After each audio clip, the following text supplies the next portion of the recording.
Late-term abortions are only for rare fetal anomalies. It's only to protect the woman's health. No woman aborts a healthy baby full term. Heard some of this stuff the past few days? These are some of the things that abortion advocates say to try to sugarcoat heinous late-term abortion laws. And every single one of them is a lie.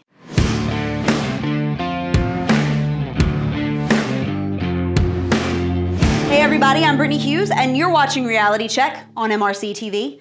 Virginia Democrats are now looking to follow in New York's footsteps by allowing abortions up until the moment of birth, even after a woman has gone into active labor.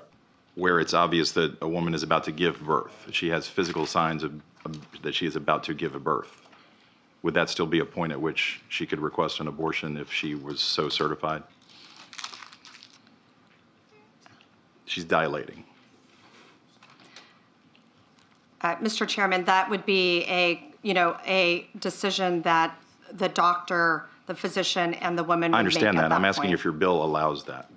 My bill would allow that, yes. Virginia Governor Ralph Northam even suggested Wednesday that not only should women be allowed to abort their unborn children through the 9th month, but that unwanted babies may be allowed to die without medical care even after they're born. The infant would be delivered.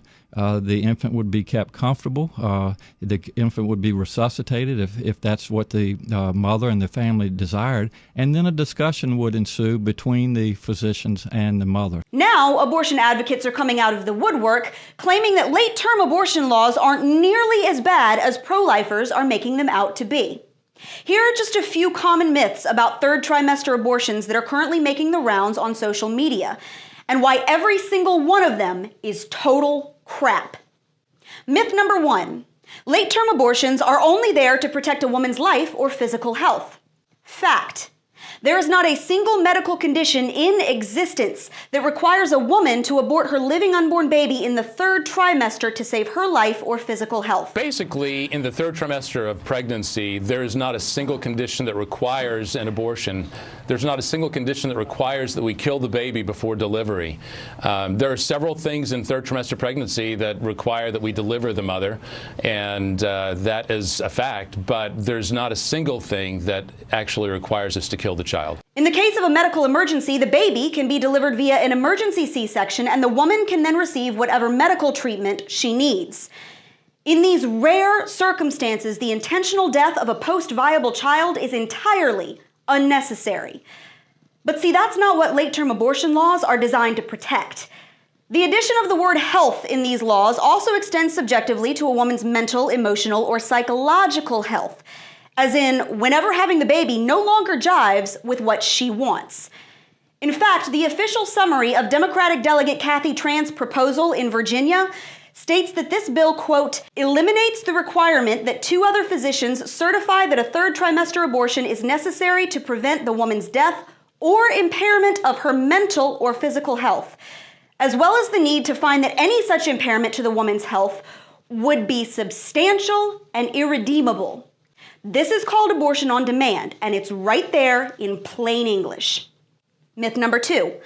3rd trimester abortions are only for cases of extreme fetal anomalies. Nowhere in New York's law or in Tran's Virginia proposal does it specify that these late-term abortions are restricted only to cases in which the baby has been diagnosed with a terminal medical condition. If they'd wanted that, they'd have written it into the law, but they didn't. Which brings us to myth number 3. No woman aborts a healthy baby in her 3rd trimester, and no doctor would ever perform one. Bull. Abortions based on fetal anomalies make up only about 0.5% of all abortions in the United States. That's about 5,000 a year total, max. Even still, according to the CDC, roughly 13,000 late-term abortions are performed every single year, and that's just across the 7 states that allowed them prior to New York, plus Washington, D.C. According to the pro-abortion Guttmacher Institute, quote, most women seeking later abortion fit at least one of 5 profiles. They were raising children alone, were depressed or using illicit substances, were in conflict with a male partner or experiencing domestic violence, had trouble deciding and then had access problems, or were young and nulliparous, meaning childless. Myth number 4. Late-term abortion is a, quote, safe and humane way to kill an unwanted child.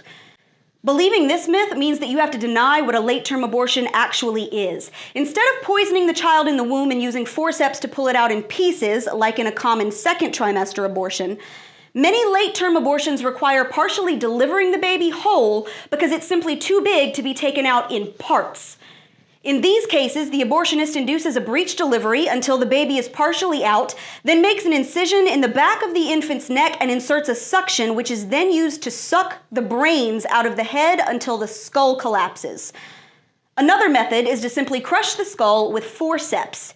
Anyone who thinks that's humane, please raise your hand and promptly check yourself into the nearest psychiatric ward.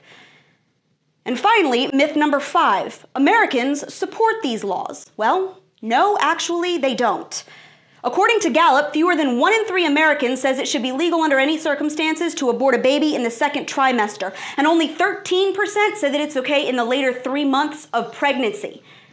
The bottom line here is simple. There is no justification for a late-term abortion or laws that allow them.